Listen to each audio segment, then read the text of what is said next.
The alternative media. There is the new alternative media and there's the old alternative media. The old alternative media, they are the original source. And lately we've seen the new alternative media come in.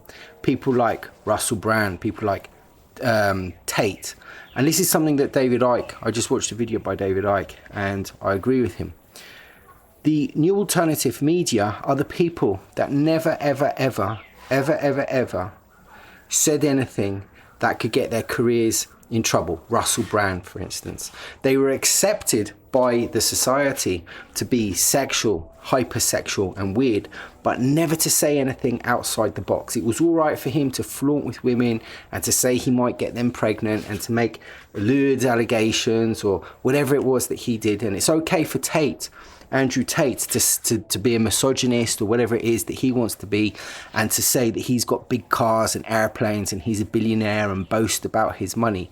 But really, the alternative media is about good, honest people that are trying to understand the matrix that we live in.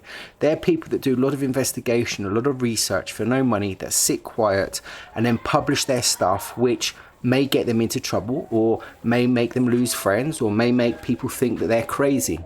And those people are the real heroes. Those people are the people that created the alternative media.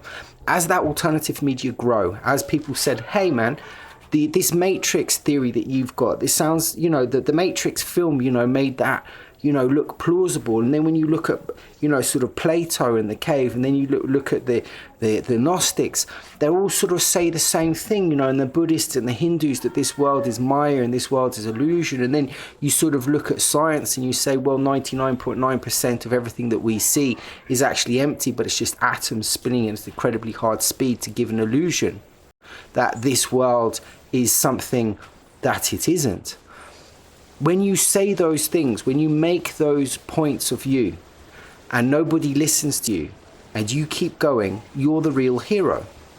Now, when they've established this architecture, when the alternative media established this architecture, when they created this world, when they were the first people to do it, the other people who were celebrities, who had more money, more fame, maybe more eloquent, maybe had a better way of communicating, they then took over that space because it was gaining traction. The alternative media were the first people to put their noses out.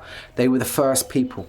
And when they created the architecture of this new, if you like, world, which was counter to the mainstream, which was giving people a voice, which was talking about really difficult subjects that nobody wanted to listen to, that people thought you were crazy because their perception of the world had been created by school.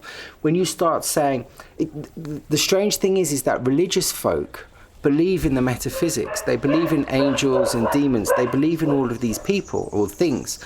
But when you start talking about it outside of religion, not using religious language, when you start talking about interdimensional entities, when you start talking about spacecraft that is interdimensional, why could God not invent something that had some sort of technology that could go from one world to another world?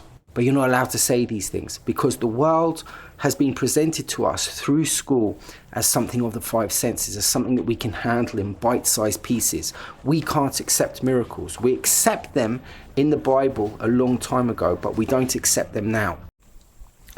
The alternative media are full of ego.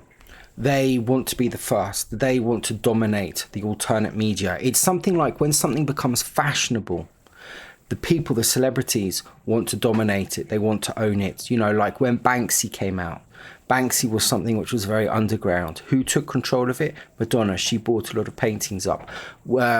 Fashion labels, it's underground and then suddenly it's caught on, it's really cool. Then the celebrities want it. Once it goes from the underground to mainstream, it sells out, it gets money, it gets advertising, it gets publicity.